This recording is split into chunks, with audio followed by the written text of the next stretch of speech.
Welcome to Let the Quran Speak. I'm Aisha, your host. We are nearing that time of the year in the Islamic calendar when millions of Muslims around the world will gather together in the holy cities of Makkah and Madinah to perform the holy pilgrimage, Hajj. Why is this pilgrimage considered to be holy and once-in-a-lifetime journey? Does it tie into Eid as well? Let's sit down with Dr. Shabir Ally to learn more. Welcome to the show, Dr. Shabir. Pleasure to be here. So we're talking about Hajj today, and what does Hajj mean? The word Hajj itself means a visit. So the Quran says that it is owing to God on humankind that they should pay a visit to the house if they are able. And in fact, the house here is a reference to the Kaaba in Mecca. Muslims visit that site as an obligation at least once in a lifetime. And why is, obviously you sort of alluded to it, but why is this journey considered so sacred and holy? Well, simply because God has mandated that for us. And of course, this goes back to very ancient traditions.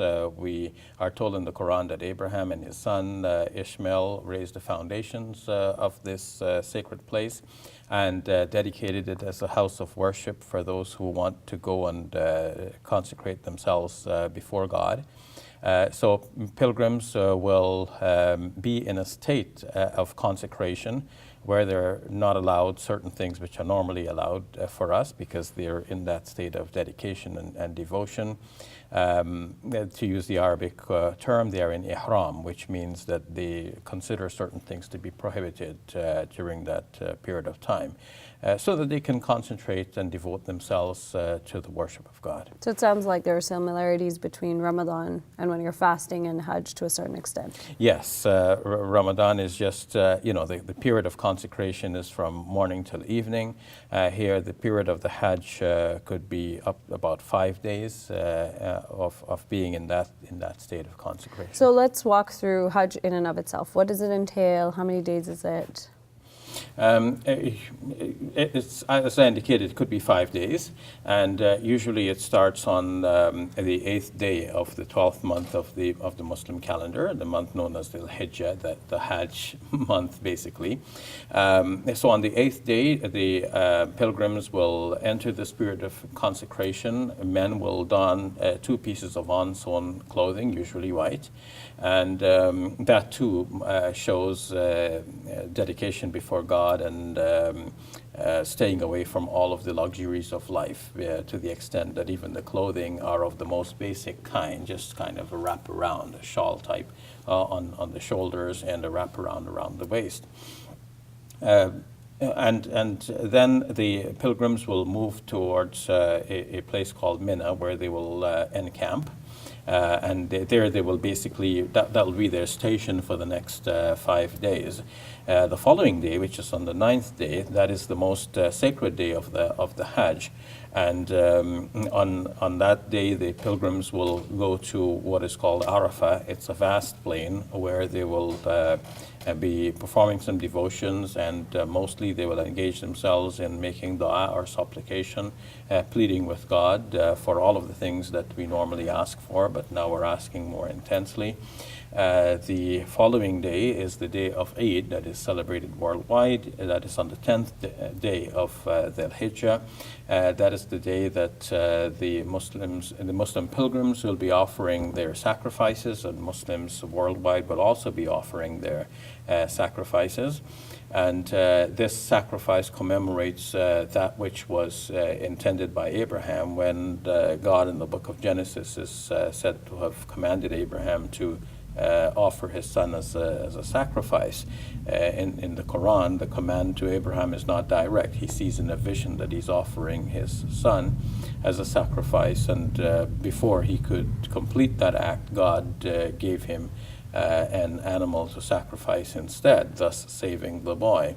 Muslims, by continuing this practice, show their close affiliation with Abraham. So the pilgrims do that. Now, once the pilgrims have offered their sacrifice, that ends the period of consecration. The pilgrims will then clip or shave their hair and then return to a semi-normal situation in that they have removed the most stringent stipulations of the pilgrimage, including that special clothing. But they are still in a state of devotion, and they will remain in Mina for where they're encamping for the next couple of days. So it obviously sounds like for those going to Hajj, it sounds like it's a very holy situation. What about people who are here? How do they, are people who aren't able to go to Hajj also able to maximize during that time to a certain extent? Yes, the month of Dhul Hijjah is one of the sacred months, so generally Muslims would be more aware of sacred things during this month. But the first 10 days in particular, from the start of the month leading all the way to the day of the Eid, these are said to be especially holy and sacred days, so all good actions are recommended, especially during these days. The 9th day in particular, as we said, that is the most sacred day of the Hajj, of the pilgrimage, and Muslims worldwide often observe that day as a day of fasting. Though the pilgrims themselves will not fast on that day, they are engaged in strenuous activity, but Muslims elsewhere will be in solidarity with the pilgrims by fasting on that day. And then, of course, on the 10th day is the day of Eid. That's when Muslims worldwide will celebrate the Eid along with the pilgrims. And the next couple of days are also days of Eid in a way. So we think of the Eid as being 3 days. The main day is the first day, and then the following 2 days as well can be days of offering sacrifice in case this was not done on the first day. So I know some of my non-Muslim friends have come across when I've talked about Hajj, they say, be careful, it's a dangerous journey. So would you agree with that, given, we've heard of incidences where there have been stampedes and people have died. So how do you, is it a dangerous journey, A, and B, how do you deal with that? Well, to begin with, we should put that in context by saying that travel itself it involves some uncertainty and risk, no matter where you're going. And going to the pilgrimage sites with 2 million people crowding around the same vicinity, this obviously leads to its own problems with crowd control, disease control, and so on. And sometimes we hear troubling stories and news items about people, as you said, being caught in a stampede or something like this, many dying at once. And we feel especially saddened by this kind of news, especially seeing that this is happening to pilgrims, people who have devoted themselves to not harming anybody, just there for the worship. And so that makes a person hesitate, should I make the pilgrimage or not? But putting that into perspective, if you had a population of 2 million people, then how many persons in a particular day may die out of the 2 million? So if you have 2 million pilgrims and a large number die, putting that into perspective reduces some of the harshness of that situation. That doesn't mean that the lives are not precious. Everyone is precious, and we call upon the authorities that govern the sacred sites to do everything they can to ensure the safety of the pilgrims. Both from the physical point of view and also from the psychological and point of view.